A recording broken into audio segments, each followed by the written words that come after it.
চীনের সাথে একটি চুক্তি ও ৮টি সমঝোতা সই। প্রেসিডেন্ট শি জিনপিংয়ের সাথে প্রধান উপদেষ্টা ডক্টর ইউনূসের বৈঠক। $২১০ কোটি সহায়তার প্রতিশ্রুতি। নদী ও পানি ব্যবস্থাপনায় বেইজিংয়ের কাছে ৫০ বছরের মাস্টার প্ল্যান চায় ঢাকা। প্রধান উপদেষ্টার সাথে চীনের পানি সম্পদ মন্ত্রীর বৈঠক। ঈদ উদযাপনে ঢাকা ছাড়ছে মানুষ। কমলাপুর, সায়দাবাদ, মহাখালী ও গাবতলী দিয়ে ঘরমুখো মানুষের ঢল। ঢাকা টাঙ্গাইল ও ঢাকা ময়মনসিংহ মহাসড়কে যানবাহনের চাপ। মহাসড়কে নেই যানজটের ভোগান্তি। যথাযোগ্য মর্যাদা ও ধর্মীয় ভাবগাম্ভীর্যে জুমাতুল বিদা পালিত। মসজিদগুলোতে বিশেষ মোনাজাত। বিএনপির সিনিয়র যুগ্ম মহাসচিব রুহুল কবির রিজভী বলেছেন, বিগত ৩টি নির্বাচন সুষ্ঠু হয়নি বলেই ৫ আগস্টের প্রেক্ষাপট তৈরি হয়েছে। বিএনপি চেয়ারপারসনের পররাষ্ট্র বিষয়ক উপদেষ্টা কমিটির বিশেষ সহকারী ইঞ্জিনিয়ার ইশরাক হোসেন বলেছেন, তাকে মেয়র ঘোষণার মধ্য দিয়ে আইনি লড়াইয়ের একটি অনন্য উদাহরণ সৃষ্টি হয়েছে। নির্বাচনী ফায়দা নেয়া ও আওয়ামী লীগকে পুনর্বাসনের জন্য কূটনীতিতে যুক্ত হচ্ছে কিছু দল, মন্তব্য হাসনাত আবদুল্লাহর। ঈদকে সামনে রেখে প্রায় ৩০০ কোটি মার্কিন ডলারের রেকর্ড পরিমাণ রেমিটেন্স পাঠিয়েছেন প্রবাসীরা, জানিয়েছে ব্যাংকাররা।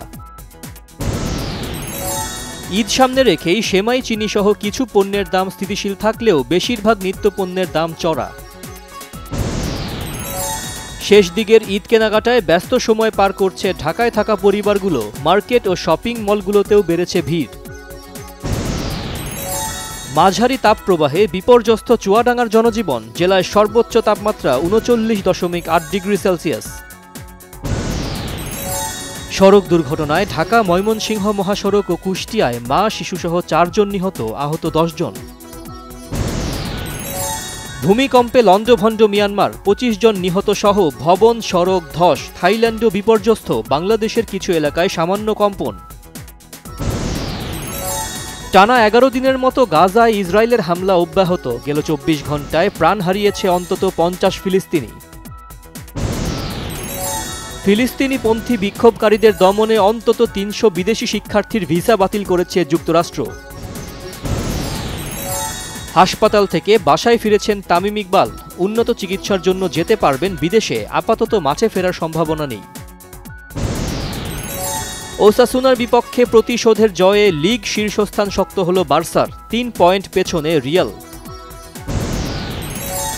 ঢালিউডের শীর্ষনায়ক শাকিব খানের জন্মদিন আজ। অপুর কাছে শাহরুখ খান আর বুবলির কাছে মহারাজা তিনি।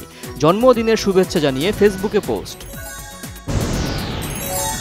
ভারতীয় দর্শকদের ঈদের খুশিকে দ্বিগুণ করতে পর্দায় আসছেন বলিউড ভাইজান সালমান খান। ৩০ মার্চ মুক্তি পাবে সিকন্দর।